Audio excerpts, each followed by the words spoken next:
بسم الله الرحمن الرحيم.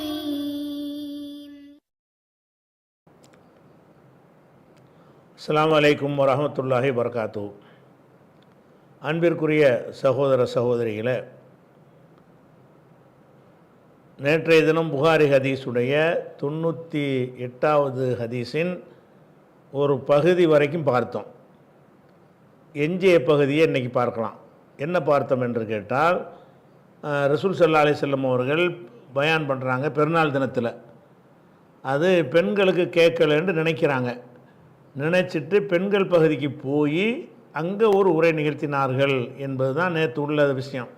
அதில் எப்படி வருதுன்னு கேட்டால், ஃபல்லன்ன நபிகள் நாயகம் அவர்கள் எண்ணினார்கள், அன்னஹு லம் யுஸ்மியு நிசா, அப்படி வச்சுக்கிறணும், பெண்களுக்கு அவர்கள் கேட்க செய்யவில்லை என்று கருதினார்கள். கருதிவிட்டு அல்லாஹுன்ன, அந்த பெண்களுக்கு போய் அறிவுரை சொன்னார்கள். அமரஹுன்ன, அவர்களுக்கு கட்டளையிட்டார்கள். சதக்கத்தி, தர்மம் செய்யுமாறு கட்டளையிட்டார்கள். எல்லாம் தர்மம் அந்த பயான் பண்ணியிருக்கிறாங்க. தர்மம் செய்கிறதை பற்றிய பயான் பண்ணியிருக்கிறாங்க. பண்ணின உடனே ஜாலத்தில் மரத்து, ஒரு பெண், துல்கில் குருத்த ஒரு ஹாத்தம, ஹாத்தம் என்றால் மோதிரம், மோதிரத்தையும், குருத்துனா வளையம், இந்த காது வளையம் இருக்குல்ல, அந்த காது வளையங்களையும் போட ஆரம்பித்தார்கள். ஓ பிலாலுன், பிலால் அவர்கள் யஹுது ஃபி தரஃபி சௌபிஹி, அதை தனது ஆடையின் ஒரு பகுதியில் அதை தாங்கி வாங்கி கொண்டார். அவர் துண்டை விரிக்கிறாரு, அவங்க மோதிரத்தை கழட்டி போடுறாங்க, காது வளையத்தை கழட்டி போடுறாங்க, இப்படி போட்டார்கள் அப்படின்ட்டு வருது. இதில் இது வரைக்கும் தான் ஹதீஸு. இதில் நம்ம அறிந்து கொள்கிற 2-3 விஷயம் இருக்கிறது. முதலாவது விஷயம் என்னன்னு கேட்டால், ஒரு பயான் பண்ணுறோம்ல, ஒரு உரை, பெருநாளைக்கு ஒரு உரை நிகழ்த்துகிறோம். உரை நிகழ்த்தும் பொழுது ஒரு சாரார் கேட்கலன்னு சொன்னால் இன்னொரு உரை நிகழ்த்துறது செய்யலாமான்னா தாராளமாக செய்யலாம். அதே மாதிரி பெருநாள் தொழுகை முடிஞ்ச பிறகு கொஞ்சம் லேட்டாக கொஞ்சம் பேர் வருவாங்க, அவங்களுக்காக இன்னொரு தொழுகை தொழுவலாமான்னா தொழுவலாம். அணுங்கதா, அந்த ஒரு தடவை தான் உரை, ஒரு உரை தான் அப்படிங்கிறதெல்லாம் கிடையாது. அதனால் ரசூல் ஸல்லல்லாஹு அலைஹி வஸல்லம் அவர்கள் ஆண்களுக்கு ஆற்றிய உரை பெண்களுக்கு போய் சேரலை என்ற உடனே பெண்களுக்கு ஒரு உரை நிகழ்த்தினார்கள் என்கிற சட்டத்தையும் இதிலிருந்து எடுக்கலாம். அதுபோக இதில் தர்மம் செய்யும்படி ரசூலுல்லாஹ் கட்டளை இட்ட உடனே மோதிரத்தை கழட்டி போட்டார்கள் என்பது நமக்கு பஞ்சாயத்து கிடையாது. காது வளையத்தை கழட்டி போட்டார்கள்னா அப்போ காது குத்துனாங்கன்ட்டு வந்துருமே. காதில் வளையம் போட்டிருக்கிறாங்க, அதை கழட்டி துண்டில் போட்டாங்க அப்படின்ட்டு சொன்னால் அப்போ காதில் குத்தலாம். காது குத்துனா தானே காதில் வளையத்தை மாட்ட முடியும். அப்போ தோடு தொங்கட்டோன்னு இது மாதிரி போடுவாங்கள்ல காதில், அப்போ இந்த காதில் உள்ளதையும் கழட்டி போட்டார்கள் என்று இதில் வருகிறது. அப்போ காதில் கழட்டி, கையில் உள்ளதை கழட்டி போட்டாங்கன்னு சொன்னால் அதில் ஓட்டை போட்டிருக்கு, அது கையில் சும்மா மாட்டிக்கிடலாம். காதில் மாட்டுறதுனா காதில் ஓட்டை போட்டால் தான் மாட்ட முடியும். காதில் என்ன தேவை அணிவதாக இருந்தால் அந்த காதில் ஏதாவது ஒரு ஓட்டையை போட்டு தான் மாட்டியிருப்பாங்கன்ட்டு தான், அப்படி தானே உலக வழக்கத்தில் இருக்கிறது. அந்த அடிப்படையில் பார்க்கும் பொழுது இதை வைத்து கொண்டு நான் என்ன செய்யலாம்னு கேட்டால், சில பேர் வாதிடலாம், காது குத்துறதுக்கு இதுக்கு மார்க்கத்தில் ஒரு அனுமதி இருக்கிறது, மூக்குக்கு இல்லை காதுக்கு தான், காது குத்துறதுக்கு ஒரு அனுமதி இருக்கிறது என்று சில பேர் வாதிடலாம். ஆனால் நம்ம ஹதீஸ்களை தேடி பார்க்கும் பொழுது, ஆதாரங்களை தேடி பார்க்கும் பொழுது, இந்த காது குத்துறது என்பது மார்க்கத்தில் ஒரு கூடாத ஒரு விஷயந்தான். இந்த காது குத்துதலை பொறுத்த வரைக்கும் பொதுவாக அல்லாஹ் குர்ஆனில் ஒரு விஷயத்தை சொல்கிறான். என்ன சொல்கிறான்னு கேட்டால், இப்லீஸை அல்லாஹ் கட்டளை எடுக்கிறான், ஆதமுக்கு பணியுமாறு கட்டளையிடுறான். இப்லீஸு மறுத்துறான். மறுத்த உடனே வெளியே போடான்னு எல்லாம் சொல்கிறான். வெளியே போகும்போது அவன் என்ன செய்கிறான்னு கேட்டால், எனக்கு ஒரு அவகாசம் கொடு, அவகாசம் மட்டும் இல்லாமல் மனிதர்களை வழிகெடுக்கிறதுக்குரிய ஒரு பவரையும் கொடு, உள்ள முறைக்கு ஊடுருவி போய் கெடுக்கிறதுக்குரிய பவரையும் கொடு, டைமையும் கொடுன்னு அவன் கேட்குறான். அல்லாஹ் நினைச்சிட்டான்னா, இன்னக்க மினல் முன்தரீன், உனக்கு அவகாசம் கொடுத்தாச்சு போ அப்படின்னு சொல்லிடுவான். அப்போ இப்லீஸ் அல்லாட்ட சொல்லுவான். அதுதான் அந்த வசனம் உங்களுக்கு காட்டுற வசனம். 4வது சூறாவில் 119வது வசனத்தில் இப்லீஸ் சொன்ன ஒரு விஷயம். இப்லீஸ் என்ன சொல்கிறான்னு கேட்டால், லவுலில் அன்னஹும், நான் இந்த பூமிக்கு சென்று அவர்களை ஆதமுடைய சந்ததிகளை எல்லாம் வழிகெடுப்பேன். அல்லல்ல என்றால் லலாலத்தின வழிகேடு தானே, அல்லல்ல என்றால் வழிகெடுத்தான். அதனுடைய தன்னிலை உலில்லு ல உலில் லன்ன, அந்த லன்னங்கிறதுக்குண்டா இந்த தாக்கியதை உறுதிப்படுத்தி சொல்லுவது. ல உலில் லன்னஹும், அவர்களை ஆதமுடைய மக்களை நான் வழிகெடுப்பேன். உளவு மன்னி என்னகும், மன்னி என்னகும்னா ஒரு ஆசை வார்த்தை காட்டுறது. உளவு மன்னி என்னகும், அவங்களுக்கு நான் ஆசை வார்த்தை காட்டுவேன். வள ஆமுர் அன்னகும், அவர்களுக்கு நான் கட்டளையிடுவேன். தவறான கட்டளை, என்ன கட்டளைன்னு வரல. வள ஆமுர் அன்னகும், அவர்களுக்கு நான் தவறான கட்டளைகளை இடுவேன். அப்படி இட்ட உடனே ஃபலையு பத்திக்குன்ன ஆதானல் அன் ஆமி, கால்நடைகளுடைய காதுகளை அவர்கள் என்ன செய்வார்கள், அறுப்பார்கள். காது அறுத்தறுத்து விட்டுருப்பாங்க. நீங்கள் பார்த்தீங்கன்னா ஆடு மாடுகளுக்கெல்லாம் ஏதோ ஒரு மடத்தனத்தினால இந்த வேலையெல்லாம் செய்கிற மாதிரி நான் ஆக்கிடுவேங்கிறான். இப்லீஸ் என்ன செய்கிறான், அவளை ஆமுரண்டகும், நான் உங்களுக்கு கட்டளை இடுவேன். பழைய பத்திக்குன்ன ஆதான்னா உதுன் என்பதுடைய ஜம்மு, உதுன்னா காது, உதுனுடைய ஜம்மு ஆதான் காதுகள். அண்ணாம்னா கால்நடைகள், கால்நடைகளுடைய காதுகளை அவங்க என்ன செய்வாங்க, கிழிப்பார்கள். வள ஆமுரன்னகும், மேலும் அவர்களுக்கு நான் கட்டளையிடுவேன்.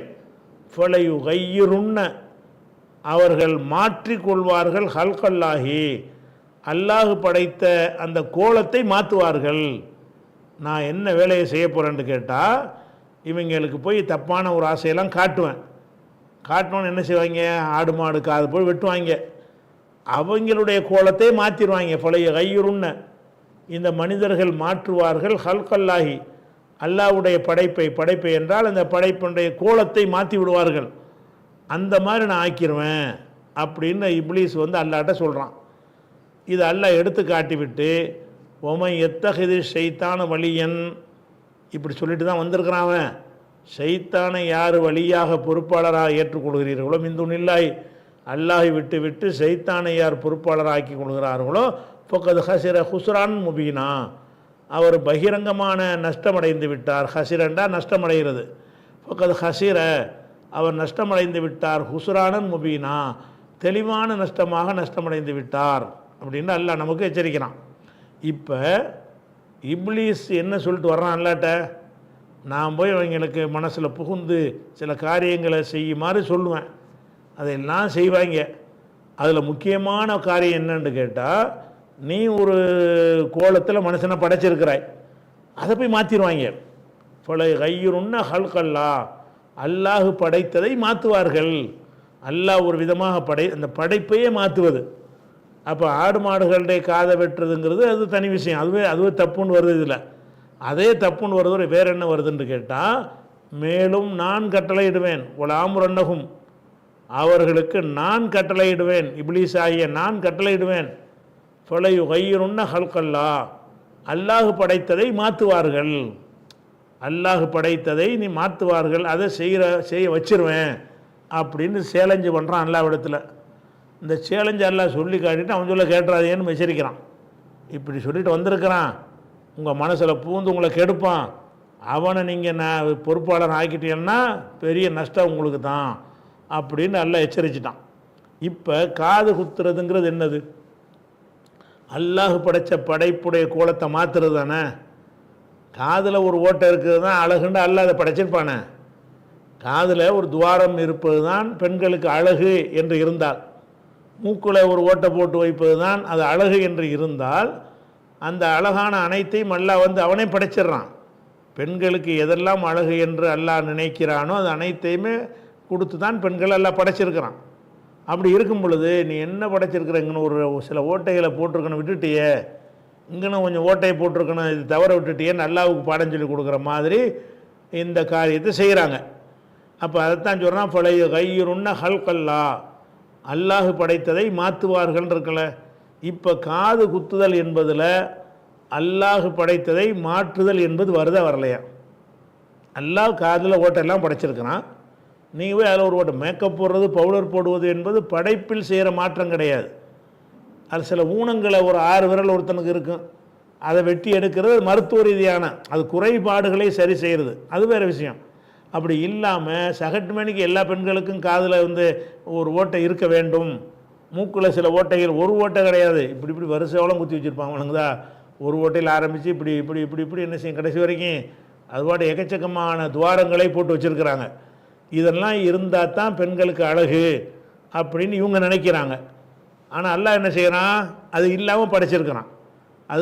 அது ஒரு தேவைன்னா இவனும் படைச்ச அல்லாவுக்கு அவங்களுக்கு கொஞ்சம் ஓட்டு இருக்கிற மாதிரி படைக்க இயலாதா?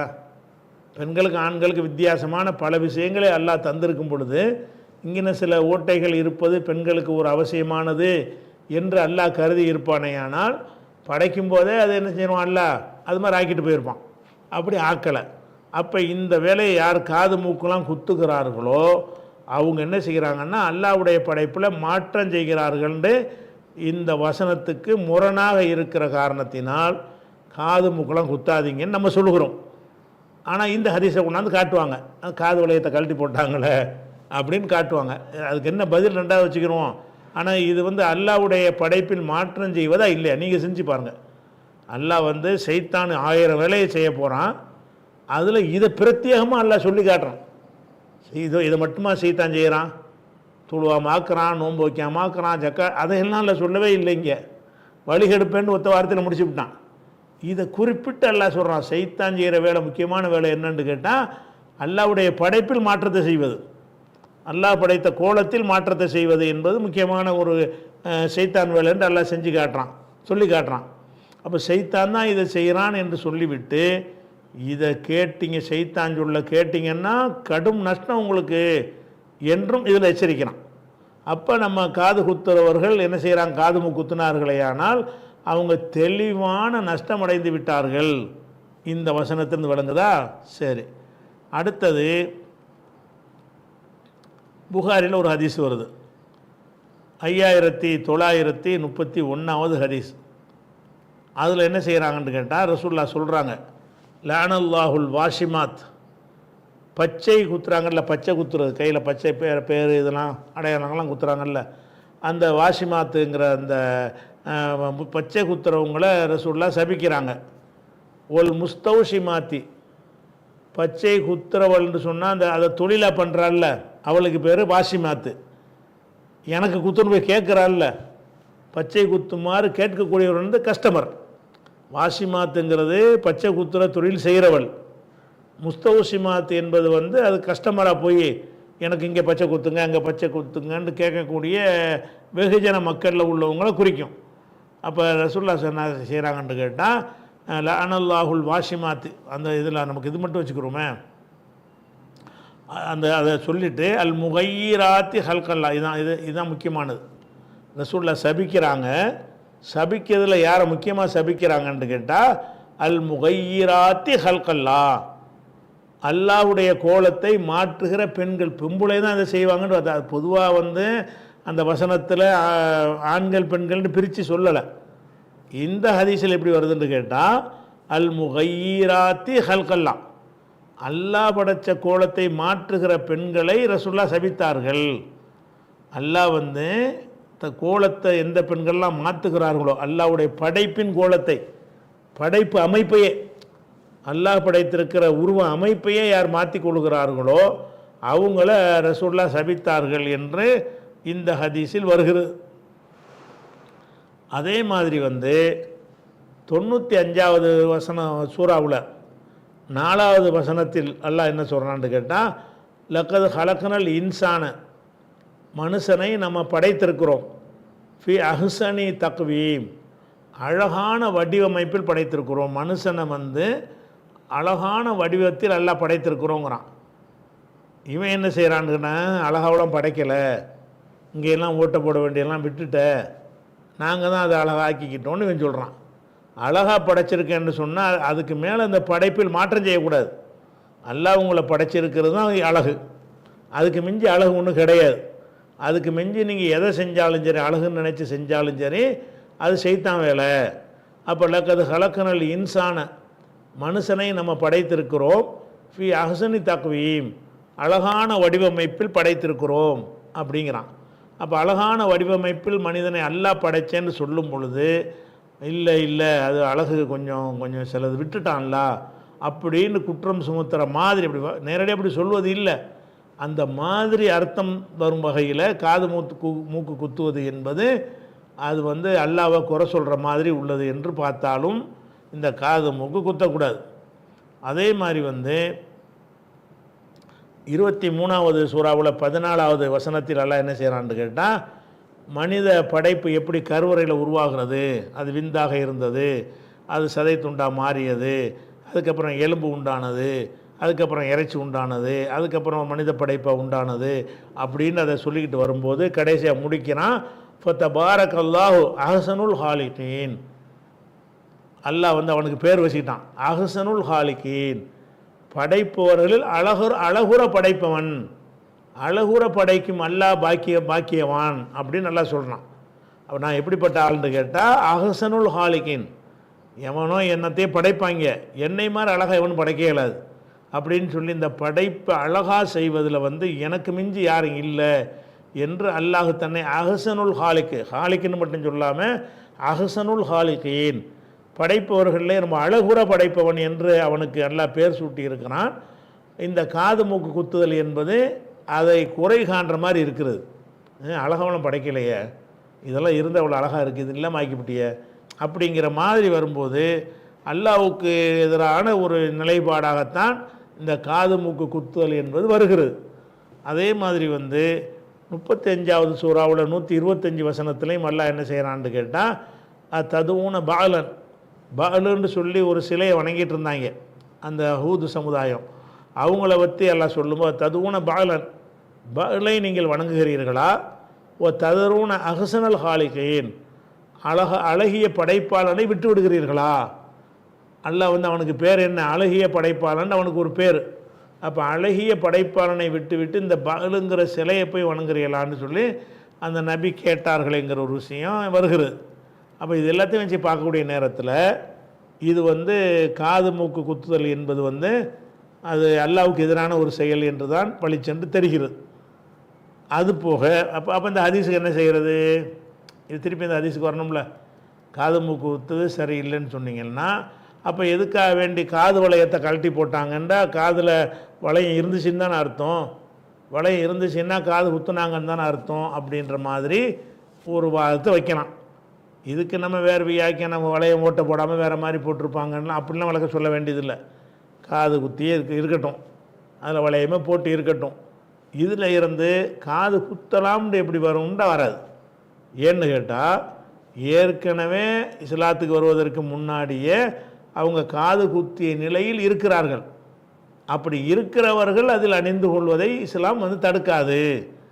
ரசூலுல்லாவுக்கு முன்னாடி காது குத்தி அதை பார்த்து அதை அங்கீகரித்தாங்க. ரசூலுல்லா அங்கீகரித்தார்கள்னா எதை அங்கீகரித்தாங்க, அவங்க முன்னிலையில் ஒரு பெண் வந்தால் அவளுக்கு காது குத்தினார்கள், ரசூலுல்லா பார்த்து கொண்டு இருந்தார்கள்னா தான் காது குத்துனதை அங்கீகரிக்கிறான்னு அர்த்தம்.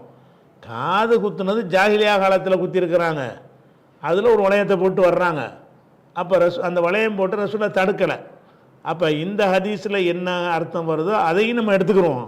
அதை எடுத்து இதை மறுக்க வேண்டியதில்லை, இதை எடுத்து அதை மறுக்க வேண்டியதில்லை.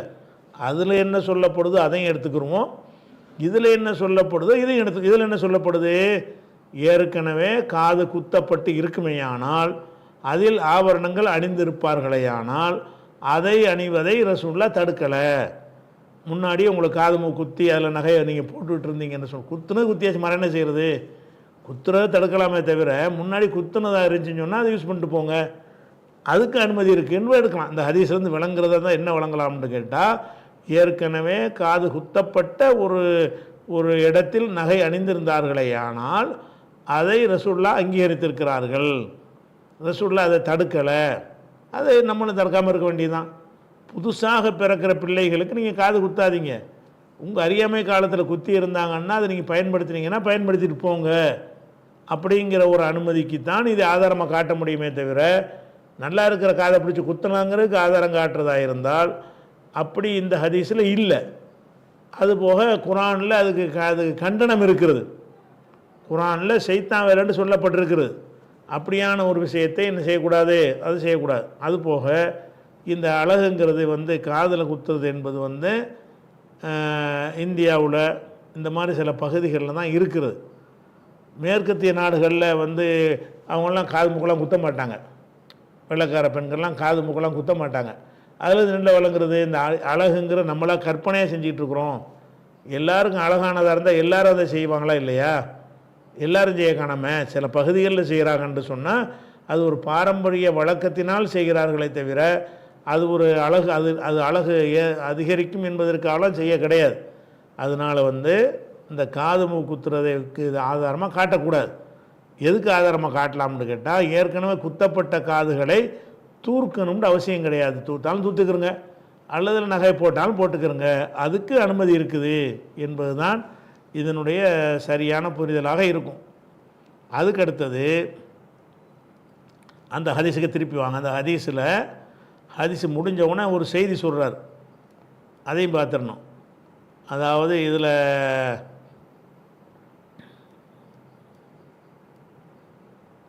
கால அபு அப்துல்லா, அங்கே ஒரு விஷயத்தை விட்டுருக்கோமோ, ஆமாம், அந்த சேப்பு கலர் போட்டது இருக்குல்ல. இப்போ அதான் அத்தா என்பவர் சொல்கிறாரு, சமயத்து இப்னு அப்பாஸின், இப்னு அப்பாஸ் சொல்ல நான் கேட்டிருக்கிறேன். இப்னு அப்பாஸ் என்ன சொன்னார்? அஷ்ஹது அலன் நபி ஸல்லல்லாஹு அலைஹி வஸல்லம், அஷ்ஹது அலன் நபி ஸல்லல்லாஹு அலைஹி வஸல்லம் என்று அவர் சொன்னார். அதாவது நபிக்கு விஷயத்தில் நான் சாட்சி சொல்கிறேன், நபி விஷயத்தில் நான் சாட்சி சொல்கிறேன் என்றால் என்னென்னு கேட்டால், அவங்க சொன்னாங்க என்பதை நான் உறுதிப்படுத்துகிறேன் அப்படின்னு இப்னு அப்பாஸ் சொன்னார்னு இதில் வருகிறது. அல்லது வந்து இந்த அத்தா வந்து இப்னு அப்பாஸை சொல்லலை, அவுகால் அத்தாவுன். இப்போ வந்து இந்த அத்தாண்டு வர்றாருல, அத்தா எங்கே வர்றாருன்னு கேட்டால், இங்கே வர்றார், அத்தா என்பவர் வர்றார். அத்தாவுக்கு முந்தி வர்ற ஒரு ஆள் யார்? ஐயூப் வர்றார். இந்த ஹதீஸில் இப்னு அப்பாஸ்டேருந்து அறிவித்தவர் அத்தா என்பவர், அத்தா என்பவர்கிட்டேருந்து அறிவித்தவர் ஐயூப், இப்படி வருது. இப்போ வந்து இந்த இடத்துல வந்து சமயத்து இப்னு அப்பாஸின் அஷ்ஹது அலன் நபி என்று அத்தா சொல்லிட்டார். இப்படி வந்துருச்சா? இன்னொரு அந்த அறிவிப்பாளர் சந்தேகத்தில் என்ன செய்கிறாருன்னு கேட்டால், இல்லை அத்தா சொல்லலை, ஐயூப்பு தான் சொன்னார். இந்த வாசகத்தை அத்தா சொன்னார்னு வருதில்ல, அப்படி இல்லாமல் ஐயூப்பு சொல்கிறாரு. என்ன சொல்கிறாரு? ஐயூப்பு சொன்னால் எப்படி சொல்லுவார்? இங்கே பாருங்கள், அவுகால் அத்தாவுன், அத்தா சொன்னார் அஷ்ஹது அலா இப்னு அப்பாஸின், இப்னு அப்பாஸ் சொன்னதுக்கு நான் சாட்சி சொல்கிறேன் என்று அத்தா என்பவர் சொல்கிறார். அப்போ இந்த இப்னு அப்பாஸ் சொன்னதாக சாட்சி கூறுகிறேன் என்று அத்தா கூறியதாக ஐயூப் சொல்கிறாரு, அல்லது ரசூல்லா சொன்னதாக சாட்சி கூறுகிறேன் என்று இப்னு அப்பாஸ் சொன்னதாக அத்தா சொல்கிறார். இந்த விஷயத்தில் அந்த அறிவிப்பாளரில் இங்கே யார்கிட்ட குழப்பம் வருதுன்னு கேட்டால், சந்தேகம் வருதுன்னு கேட்டால், அதாவது ஷோபா என்பவர் இங்கேருந்து பாருங்கண்ணா, இப்னு அப்பாஸ் ஃபஸ்ட்டு அறிவிப்பாளர், அவருக்கு அடுத்து அத்தாங்கிறவர் வர்றார், அவருக்கு அடுத்த ஆளாக ஐயூப் வர்றாரு, அவருக்கு அடுத்த ஆளாக ஷோபா வர்றாரு. இது வரைக்கும் வச்சுக்கிட்டா போதும். அதுக்கு அடுத்து சுலைமான் இப்னு ஹர்ப் வர்றாரு. அது இது வரைக்கும் வச்சுக்கிறோங்க. இப்போ அத்தா இதில் வந்து ஷோபாங்கிற இந்த ஆள் இருக்கார்ல, நாலாவது அறிவிப்பாளர், அவர் என்ன சொல்கிறாருன்னு கேட்டால், இந்த வாசகத்தில் வந்து ஐயூபு சொன்னாரா அத்தா சொன்னாரான்னு ஒரு டவுட்டு. இந்த பின்வரும் வாசகத்தில் வந்து எப்படி வருதுன்னு கேட்டால், ரசூல்லா சொன்னதாக நான் சாட்சி சொல்கிறேன் என்று இப்னு அப்பாஸ் சொன்னார் அப்படின்னு அத்தா சொன்னார், அத்தா என்பவர் சொன்னார். இப்படி ஒரு யாவும் அவருக்கு இருக்கிறது. மறுபடியும் நினைவாற்றல் ஒரு குழப்பம் ஏற்பட்டு அப்புறம் என்ன சொல்கிறாருன்னு கேட்டால், இல்லை இப்னு அப்பாஸ் சொன்னதாக நான் சாட்சி சொல்கிறேன் என்று அத்தா சொன்னார் அப்படின்னு சொல்லி ஐயூபு சொன்னதாக இவர் சொல்கிறார். அப்போ இந்த வாசகத்தில் இது இப்னு அப்பாஸ் சொன்னதாக நான் சாட்சி சொல்கிறேன் என்று அத்தா சொன்னாரா, அல்லது ரசூல்லா சொன்னதாக சாட்சி சொல்கிறேன் என்று இப்னு அப்பாஸ் சொன்னாரா? இந்த விஷயத்தில் வந்து அறிவிப்பாளர் வந்து ஒரு குழம்பி இருக்கிறாரு என்ற காரணத்தினால்தான் அந்த போட்டு என்ன செய்கிறாரு புகாரி, இதை வந்து அழகாக புரிகிற மாதிரி அவர் போடலாம். அவருடைய அந்த வழக்கமான அந்த புரிய வைத்தல் அவர்கிட்ட நிறைய குழப்பம் இருக்கும்ல, அந்த குழப்பத்தினால போட்டு அவுக்காலா தாவுன் அஷ்ஹது இப்படி சொல்லாமல் இது அழகாக பிரித்து அழகாக நான் இப்போ சொல்கிற மாதிரி சொல்லலாம். அவர் அப்படி சொல்லாமல் என்ன செய்கிறாரு, ஒரு குழப்ப நிலையில் சொல்கிறார். எப்படி வருதுன்னு கேட்டால், கால அத்தா சொல்கிறாரு, சமயத்தை இப்னு அப்பாஸின், இப்னு அப்பாஸ் சொல்ல கேட்டிருக்கிறேன். என்ன சொன்னார் இப்னு அப்பாஸு? அஷ்ஹது அலன் நபி ஸல்லல்லாஹு அலைஹி வஸல்லம், நபி அவர்கள் சொன்னதாக நான் சாட்சி சொல்கிறேன். யார் சொல்கிறா? இப்னு அப்பாஸ் சொன்னதாக அத்தா சொல்லிட்டாரா? இது ஒரு வாசகம். அவ் அல்லது, அப்போ இந்த அறிவிப்பாளர் ஐயூபு குழம்புறார். அவ் அல்லது கால அத்தாவுன், அத்தா சொன்னாரா, அஷ்ஹது அலபுனி அப்பாஸின் அன்ன ரசூலுல்லாஹி ஸல்லல்லாஹு அலைஹி வஸல்லம், இப்னு அப்பாஸ் சொன்னதாக நான் சாட்சி சொல்கிறேன். அதாவது ரசூலுல்லாஹ் சொன்னதாக சாட்சி சொல்கிறேன் என்று இப்னு அப்பாஸ் சொன்னாரா, அல்லது இப்னு அப்பாஸ் சொன்னதாக நான் சாட்சி சொல்கிறேன் என்று அத்தா சொன்னாரா என்பதில் டவுட் இருக்குங்கிறார். இதை இந்த வார்த்தையை பயன்படுத்தியிருக்கிறாங்க. அதாவது ரசூலுல்லாஹ் சொன்னதாக நான் சாட்சி சொல்கிறேன், இப்னு அப்பாஸ் சொன்னதாக நான் சாட்சி சொல்கிறேன். ரசூலுல்லாஹ் சொன்னதாக சாட்சி சொல்கிறேன் என்றால் அது இப்னு அப்பாஸ் சொல்லியிருப்பார். இப்னு அப்பாஸ் சொன்னதாக சாட்சி சொல்கிறேன்னா அது அத்தா என்பவர் சொல்லியிருப்பார். அதாவது இந்த பின்னாடி உள்ள வார்த்தையில் நான் சாட்சி சொல்கிறேங்கிற வாசகத்தை பயன்படுத்தப்பட்டிருக்கிறது. இந்த வாசகத்தை இப்னு அப்பாஸ் சொன்னாரையானால் நபி சொன்னதாக சாட்சி சொல்கிறேன் என்று அர்த்தம் வந்துடும். இந்த வாசகத்தை அத்தா சொன்னாரையானால் இப்னு அப்பாஸ் சொன்னதாக அவர் சாட்சி சொல்கிறான்னு அர்த்தமாயிரும். இப்னு அப்பாஸ் சொன்னதாக அத்தா என்ன செய்கிறாரு? அஷ்ஹது, நான் சாட்சி சொல்கிறேன், அத்தா என்ற நான் சாட்சி சொல்கிறேன், அலபுனி அப்பாஸின், இப்னு அப்பாஸ் சொன்னதாக நான் சாட்சி சொல்கிறேன். அப்போ இப்னு அப்பாஸ் சொன்னதாக அத்தா சாட்சி சொன்னாரா, அல்லது ரசூலுல்லாஹ் சொன்னதாக இப்னு அப்பாஸ் சாட்சி சொன்னாரான்னு டவுட்டான். அதுக்காக இந்த வார்த்தையை போட்டு என்ன செய்கிறாரு? அவு கால, அல்லது அத்தா சொன்னாரா, அஷ்ஹது அலபுனி அப்பாஸின், இப்னு அப்பாஸ் விஷயமாக நான் சாட்சி சொல்கிறேன், அன்ன ரசூலுல்லாஹி ஸல்லல்லாஹு அலைஹி வஸல்லம் ஹரஜ மத்தல் அப்படி வந்துடும். அப்போ இந்த வாசகமாக அந்த வாசகமாண்டு ஒரு சந்தேகத்தை சொல்கிறார். அதை புகாரி என்ன செய்கிறாருன்னா, அங்கே கூட நான் அந்த ஐஃபன் போட்டு பிரித்தார்ல, அதை விலைக்கு வேற சொல்கிறார். ஹதீஸுடைய முடிவில் கால அபு அப்துல்லா, அபு அப்துல்லாண்ட யார்? புகாரி. தன்னை அப்படி தான் சொல்லுவார். புகாரி சொல்கிறேன், அபு அப்துல்லா என்ற புகாரி சொல்கிறேன். ஓ கால இஸ்மாயிலு, இஸ்மாயில் என்பவர் சொன்னார், அன் ஐயூப் வழியாக, அன் அத்தாயின், அவர் அத்தா வழியாக அவர் சொல்கிறாரு. ஓ கால, அவர் மேலும் சொல்லுகிறாரு, இப்னு அப்பாஸின் அஷ்ஹது அலன் நபி, இப்னு அப்பாஸ் அவர்கள் வழியாக அவர் சொல்கிறார். எப்படின்னு கேட்டால், அஷ்ஹது அலன் நபி, நபியின் மீது நான் சாட்சி சொல்கிறேன், நபி சொன்னதாக சாட்சி சொல்கிறேன் என்று இப்னு அப்பாஸ் சொல்லி அது அத்தா அறிவித்து, அத்தாவிடமிருந்து ஐயூப் அறிவித்து, ஐயூபிடமிருந்து இஸ்மாயில் அறிவித்தார் என்றும் ஒரு சனது இருக்கிறது. இங்கே இருப்பார், அந்த இஸ்மாயில்லாம் வரல. இங்கே என்ன வருதுன்னு கேட்டால், அத்தா, ஐயூபு, ஷோபா, சுலைமான் 4 பேர் வர்றாங்களா. இதுக்கு வேற ஒரு அறிவிப்பு இருக்குங்கிறாரு. என்ன அறிவிப்பு இருக்குன்னு கேட்டால், இப்னு அப்பாஸ் சொல்கிறாரு, இப்னு அப்பாஸ்கிட்டேருந்து அத்தா என்பவர் கேட்குறாரு, அத்தாட்டிருந்து ஐயூபு கேட்குறாரு. இது வரைக்கும் இந்த ஹதீஸில் ஒட்டி வந்துடுது. அப்புறம் இஸ்மாயில்னு ஒரு ஆள் வர்றாரு. இஸ்மாயில் வழியாக ஒரு அறிவிப்பு கிடைச்சிருக்கு புகாரிக்கு. இந்த இஸ்மாயில் இதில் இருக்க மாட்டார் பாருங்க. இந்த முதல்ல 98 ஹதீஸ் போட்டார். இதில் அத்தா என்பவர் சொல்கிறாரு. யாருக்கு சொல்கிறாரு? ஐயூபுக்கு சொல்கிறாரு. ஐயூப் யாருக்கு சொல்கிறாரு? ஷோபாவுக்கு சொல்கிறாரு. ஷோபாவுக்கு சொன்னவர் யார்? சுலைமான். அப்படித்தான் இந்த 98 இருக்கிறது. இதே செய்தி சுலைமான் என்பவருக்கு பதிலாக வேற ஒரு ஆள் வழியாக அவர் கிடைக்கிறது. அந்த வேற ஒரு ஆள் யார் என்று கேட்டால் இஸ்மாயில். அப்போ இஸ்மாயில் பாருங்கள், இது பாருங்கள், அத்தா சொன்னார், ஐயூபு சொன்னார், இஸ்மாயில் சொன்னார். அப்போ இந்த இடத்துல அந்த ஷோபா என்கிற ஒரு இடத்தில் இஸ்மாயிலை கொண்டாந்து போட்டிருக்கிறார்.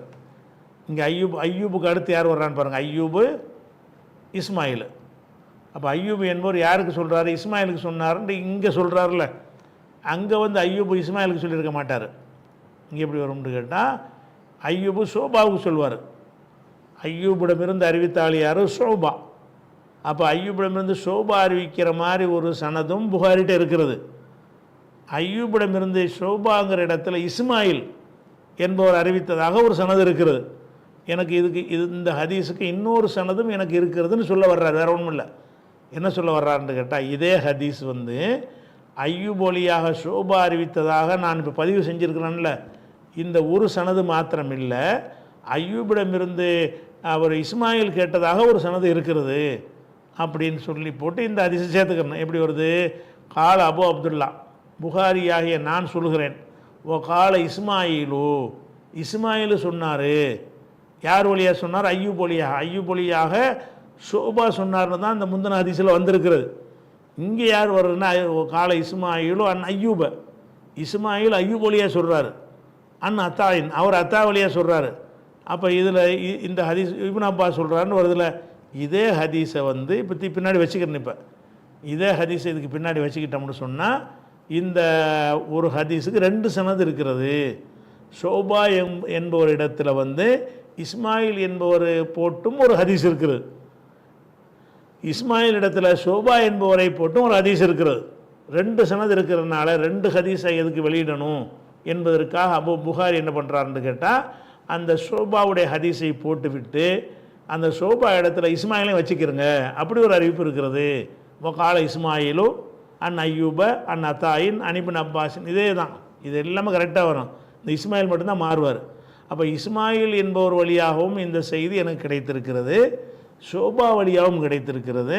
ஷோபா வழியாக கிடைத்ததை வந்து நான் அந்த 98 ஹதீஸில் போட்டுட்டேன். இஸ்மாயில் வழியாக கிடைத்ததை அதனுடைய கீழே அடியில் நான் குறிப்பிட்டிருக்கேங்கிறார். அப்போ இதுக்கு 2 சனது இருக்குது என்று என்ன செய்கிறாரு, அவர் முடிக்கிறார். இதோட இது முடிஞ்சிருச்சு, 98 முடிஞ்சிருச்சா. இனி 99வது ஹதீஸை இன்ஷா அல்லாஹ் நம்ம அடுத்த வாரத்துக்கு பார்க்கலாம். அஸ்ஸலாமு அலைக்கும்.